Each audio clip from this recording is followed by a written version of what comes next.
जूतिया भूखल है आज। खूब पानी आज बरसत हम मौके बरसत में जल्दी जल्दी पूजा कैली है।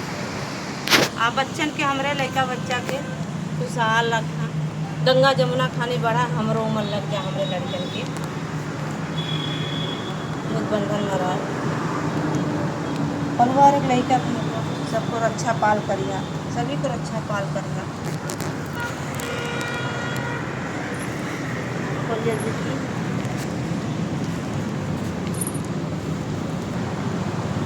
अरवार तलवार सोने का तलवार जाके कह दा राहुल का मम्मी खरबर जूतिया भूखल है। अरवार तलवार सोने का तलवार जा कह दा शिवम का मम्मी खरबर जूतिया भूखल है।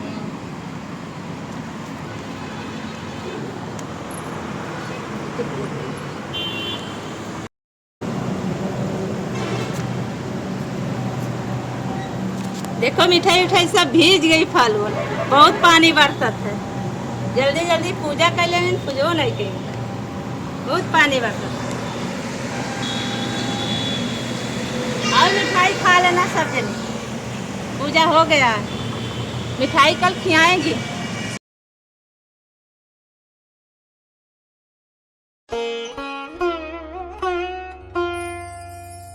नमस्कार दोस्तों, आज के हमारे इस वीडियो में हम आपके लिए जितिया व्रत की कथा लेकर आए हैं। एक समय की बात है, नर्मदा नदी के पास कंचनवटी नाम का एक नगर था। नदी के पश्चिम दिशा में मरुभूमि थी जिसे बालूहटा कहा जाता था। वहाँ विशाल पाकड़ का एक पेड़ था। उस पेड़ पर चील रहती थी। पेड़ के नीचे एक खोखर था जिसमें सियारिन रहती थी। चील और सियारिन में गहरी दोस्ती थी। एक बार दोनों ने मिलकर कुछ स्त्रियों को जितिया व्रत करते हुए देखा। तब उन्होंने यह व्रत करने का संकल्प लिया। फिर दोनों ने भगवान ज्योतवाहन की पूजा करने के लिए निर्जला व्रत रखा। व्रत के दिन उस नगर में एक बड़े व्यापारी की मृत्यु हो गई और व्यापारी का दाह संस्कार उसी मरुस्थल पर किया गया। दिन बीतने के बाद जब रात हुई तब वहाँ मौसम खराब हो गया। बिजली कड़कने लगी और बादल गरजने लगे। वहाँ पर बड़ा तूफान आ गया। अब सियारिन को भूख लगने लगी। मुर्दा देखकर वो खुद को रोक ना पाई और उसने व्यापारी के शरीर को खा लिया और उसका व्रत टूट गया। पर चील ने संयम रखा और नियम व श्रद्धा से अगले दिन व्रत का पारण किया। फिर अगले जन्म में दोनों सहेलियों ने ब्राह्मण के परिवार में 2 पुत्रियों के रूप में जन्म लिया। चील बड़ी बहन बनी और उसका नाम शीलावती रखा गया। शीलावती की शादी बुद्धिसेन के साथ हुई। सियारिन छोटी बहन के रूप में जन्मी और उसका नाम कपूरावती रखा गया। उसकी शादी नगर के राजा मलाई केतु से हुई। अब कपूरावती कंचनवटी नगर की रानी बन गई।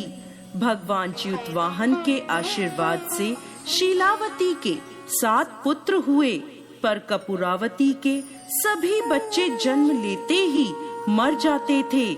कुछ समय बाद शीलावती के 7 पुत्र बड़े हो गए। वह सभी राजा के दरबार में काम करने लगे। कपूरावती के मन में उन्हें देखकर ईर्ष्या की भावना आ गई और उसने राजा से कहकर शीलावती के सभी पुत्रों के सर कटवा दिए और उन्हें 7 नए बर्तन मंगवाकर उनमें रख दिया और लाल कपड़े से ढककर शीलावती के पास भिजवा दिया। यह देखकर भगवान ज्योतवाहन ने मिट्टी से 7 भाइयों के सिर बनाए और सभी के सिर को उनके धड़ से जोड़कर उन पर अमृत छिड़क दिया, जिससे सभी में जान आ गई और शिलावती के 7 पुत्र जिंदा हो गए और अपने घर लौट आए। जो कटे हुए सिर रानी ने भेजे थे वो फल बन गए। दूसरी ओर रानी कपूरावती शिलावती के घर से पुत्रों की मृत्यु का समाचार सुनने के लिए व्याकुल थी। जब बहुत देर तक कोई समाचार नहीं आया तो कपूरावती स्वयं ही बड़ी बहन के घर चली गई।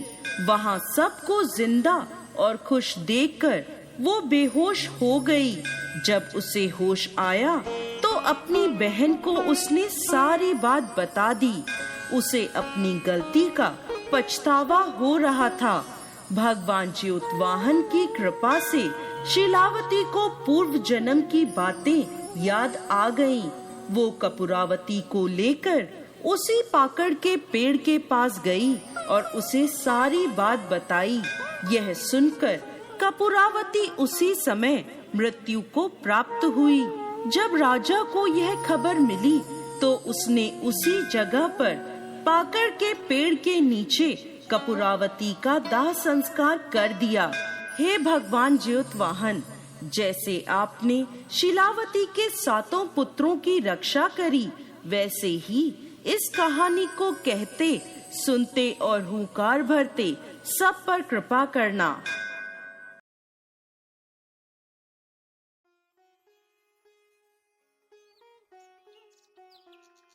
नमस्कार, आप सभी का एक बार फिर से स्वागत है हमारे चैनल भक्ति ज्ञान में। आप सभी को जीवित पुत्रिका व्रत की हार्दिक शुभकामनाएं। आइए सुनते हैं जितिया की एक बहुत ही सुंदर पौराणिक कहानी। 2 बहनें थी, एक का नाम था सुखिया और दूसरी का नाम था दुखिया। दोनों का भाग्य उनके नाम के जैसा ही था। दुखिया गरीब थी और बहुत दुखी रहती थी। सुखिया अमीर थी और हमेशा सुखी रहती थी। दोनों बहनें एक ही गांव में रहती थी।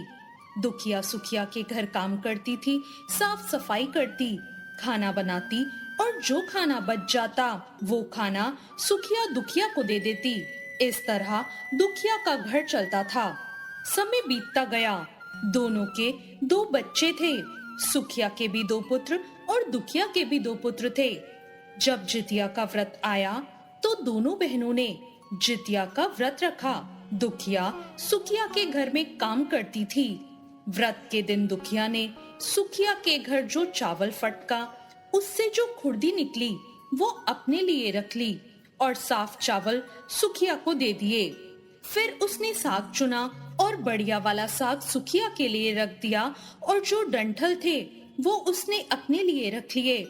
अब दुखिया ने सुखिया के घर खाना बना दिया और अपने घर चावल की खुर्दी और साग बनाने के लिए डंठल लेकर चली गई। उसने खुर्दी का चावल और साग का डंठल बनाकर अपने बच्चों को खाना दिया और खुद भी खाया। उसके बाद दुखिया सोने चली गई। आधी रात में एक बूढ़ी औरत उसके घर पर आकर दरवाजा खटखटाने लगी। दुखिया ने पूछा, तुम कौन हो? तब बुढ़िया बोली, बेटा मैं हूँ। दुखिया ने उठकर कहा, अम्मा आपको क्या चाहिए? इतनी रात में आप यहाँ किस लिए आई हो? वो बूढ़ी औरत बोली, बेटा मुझे बहुत भूख लगी है, कुछ खाने को है तो दे दे। दुखिया उसे घर के अंदर ले आई और बोली, हम लोग बहुत गरीब हैं, आज तो मैंने खुर्दी का चावल और साग का डंठल ही बनाया है, क्या आप वो खाएंगी? बुढ़िया ने कहा, हाँ क्यों नहीं खाएंगे, हमें तो बहुत भूख लगी है, हम तो वही खाएंगे। दुखिया अंदर जाकर खुर्दी का चावल और साग का डंठल लेकर आई और बूढ़ी औरत को खाने को दे दिया। बूढ़ी औरत ने खाना खाने के बाद कहा, मुझे अच्छे से कुछ दिखाई नहीं देता, इतनी रात के अंधेरे में मैं अपने घर कैसे जाऊंगी? दुखिया ने कहा, कोई बात नहीं, आप यहीं पर सो जाइए, सुबह अपने घर चले जाना। बूढ़ी औरत दुखिया के घर में सो जाती है। फिर थोड़ी देर बाद उठकर बूढ़ी औरत बोलती है, बिटिया मुझे तो दीर्घ शंका लगी है, कहाँ करूं? दुखिया कहती है, उधर ही कोने में कर लीजिए। बूढ़ी पूछती है कि भड़भड़ करूं या छरछर करूं? दुखिया नींद में थी और परेशान हो गई थी। वो कहती है, माता जी भड़-भड़ कर दो, मैं सुबह साफ कर दूंगी। थोड़ी देर बाद वो बूढ़ी औरत पूछती है, बेटा हाथ कहाँ साफ करूं? दुखिया कहती है, मेरे सिर पर अपने हाथ साफ कर लो। अब जब सुबह होती है तो दुखिया को ये सब सपने जैसा लगता है कि सोते समय मुझे कोई सपना आया होगा। वो ज्यादा कुछ नहीं सोचती और नदी में नहाने चली जाती है। जब वो नदी में नहाकर वापस आती है और बाल धोती है तो बालों से जो पानी बहता है वो सोने का पानी होता है। आसपास की सभी महिलाएं ये देखकर आश्चर्यचकित हो जाती हैं और कहती हैं, तुम्हारे बालों से तो सोने का पानी और सोने के जवाहरात गिर रहे हैं, क्या बात है? फिर उसे रात की बात याद आ जाती है और सोचती है कि घर को साफ भी तो करना होगा। बूढ़ी औरत ने तो घर में दीढ़ शंका भी की थी। जब वो अपने घर जाती है तो देखती है कि घर के कोनों में ढेर सारा सोना बिखरा पड़ा है। ये देखकर दुखिया बहुत खुश हो जाती है और सोचती है कि ये जीतमान बाबा की कृपा है और वो माता का रूप धरकर मेरे घर आए और मुझे इतना आशीर्वाद दिया। अब दुखिया भी अमीर हो जाती है और सुखिया के घर जाकर काम करना बंद कर देती है। दुखिया जब अपना व्रत पूरा करती है तो अपने पुत्र से कहती है, जाओ मौसी के घर से तराजू ले आओ, ये नापने के लिए कि घर में सोना कितना है। बच्चा खुशी खुशी मौसी के घर जाता है और तराजू मांगता है। सुखिया पूछती है कि तराजू में तुम क्या नापोगे? तो बच्चा बोल देता है, मेरे घर में ढेर सारा सोना है, माँ उसी को नापेगी। सुखिया कहती है, खाने को तो कुछ है नहीं तुम्हारे पास और सोना नापोगे, मुझसे झूठ कहते हो। बच्चा कहता है, नहीं नहीं, मैं झूठ नहीं बोल रहा। फिर सुखिया सोचती है, जब तराजू मांगा है तो कुछ ना कुछ तो जरूर नापना होगा।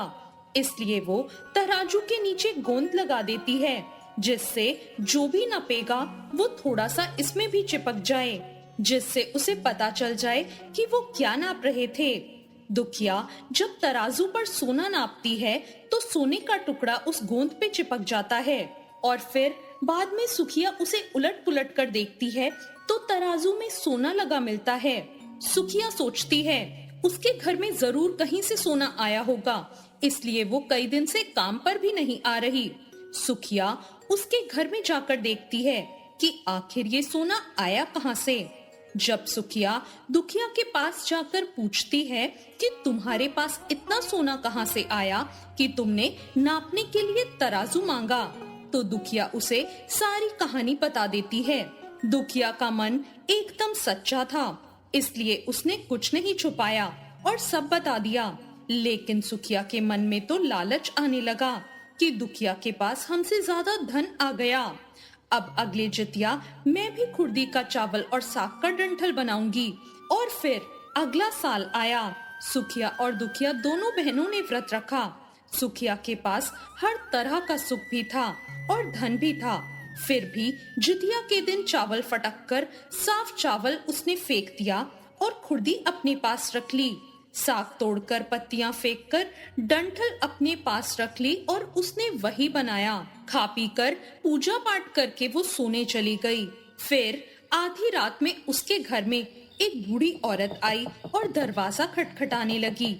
सुखिया तो उसी का इंतजार कर रही थी। वो तुरंत ही दरवाजा खोलकर बूढ़ी औरत को अपने घर ले आई। वो बूढ़ी औरत बोली, मुझे बहुत भूख लगी है, कुछ खाने को दे दो। सुखिया ने कहा, मैंने तो खुर्दी का चावल और साग का डंठल बनाया है।